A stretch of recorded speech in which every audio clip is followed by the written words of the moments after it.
You know, the recognition is one of the main things when someone is seeking cleansing.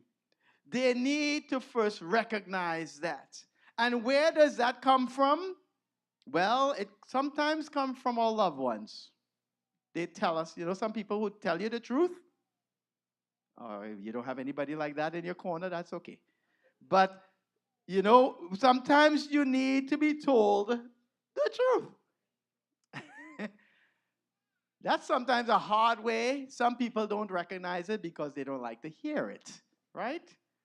But the other way that people recognize they need cleaning is by figuratively looking in a mirror,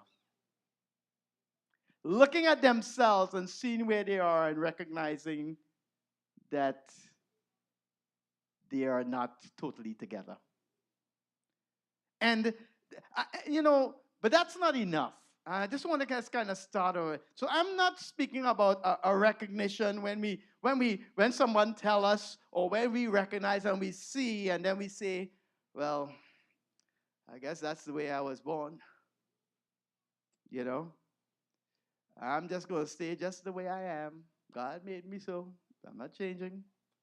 That's not the recognition I'm talking about. I'm talking about the recognition that cuts to the core of our heart. When we start saying internally, I need help. I have a disease. I am a sinner. I am evil. When we recognize that, that's the beginning of the process of our cleaning. But then to get to that place is we must also be in a position where we have to be humble. Humility in seeking. There is in the story you realize that there was a girl who was captured in a war of Aram, and she was captured and she became the servant in Naaman's household. And it was from her that the message was given to Naaman. It was from her.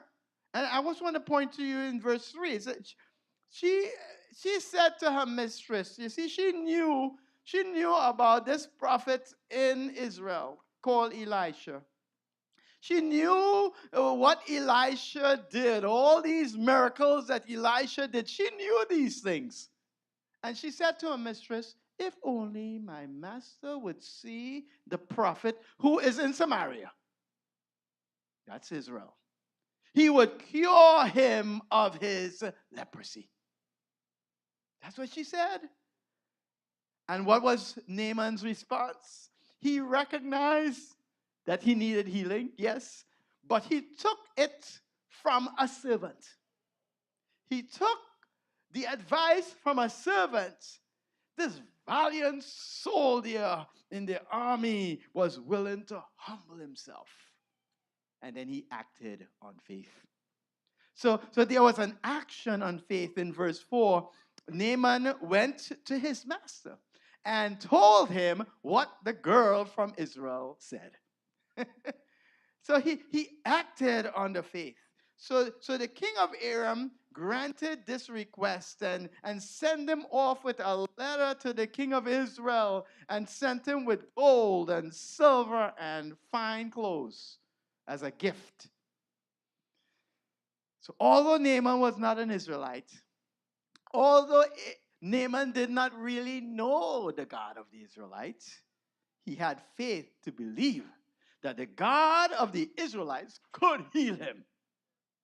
So these surrounding nations around Israel knew that the unseen God in Israel and was powerful in aiding in battle. They knew about that. So Naaman had little faith. Little faith.